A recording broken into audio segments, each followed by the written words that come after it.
We continue to work together a lot for so many reasons. One is that we're great friends. We get along very well, and that's very important in a collaborative process like this, where tensions can run high and you know, artistic careers are at stake. But more importantly, I mean, from my perspective as a playwright, Giovanna is a great mind in the room, and she understands my work, I think, like no one else, and has been able to bring it to life in really creative and stunning ways that I'm always very happy and then take credit for.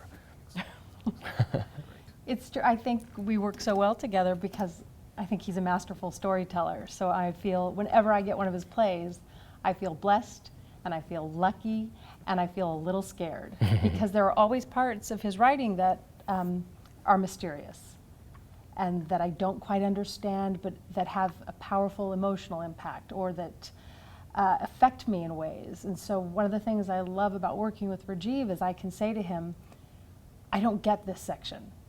And he'll either say, yeah, I don't either. Or he'll say, you will. But he trusts me even in the areas where I say, I don't know what's happening right here. And I love that. And I think, I don't like plays that when you read them, you say, oh yeah, I know how to do this. This is easy, I can do this. His plays always scare me a little.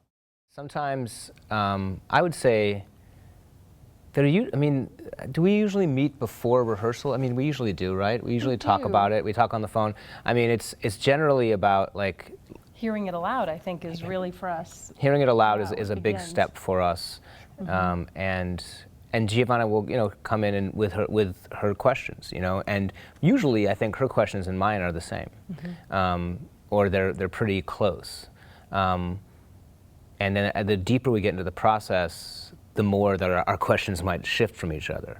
Right. Where like I have to ask her, what is that about? And she explains to me, this is why we're doing this, or vice versa. Yeah. I think I think our launching point is always talking about who we're going to have in the room to tell the story. So the actors that we're attracted to. It's really funny, like I collect actors that I call Rajiv Joseph actors. Like that person's brave and daring and really bold and inventive, and then also not precious. So they can be passionate about an idea, but throw it away and do something different if a rewrite calls for that, or because a lot of times we're just trying to play with expanse. How deep can the story go? Where can we stretch it? And so I think casting is really a launching point for us. And then we try to hear a play aloud pretty quickly, because that's how once I've heard the story, that's when I really feel like I understand it and know it. But this, I consider this for myself the first production, because unfortunately I had a conflict and I wasn't able to be a part of the first production. So I'm treating this as if it were a world premiere.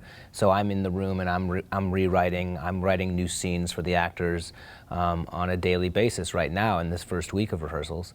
But no, I mean, one of the things that I always gives me a great feeling about doing theater is when we start off again on these adventures together, and we're so confident with each other, and so it's always just one of those feelings of like the way a band must feel when they get back on the road together.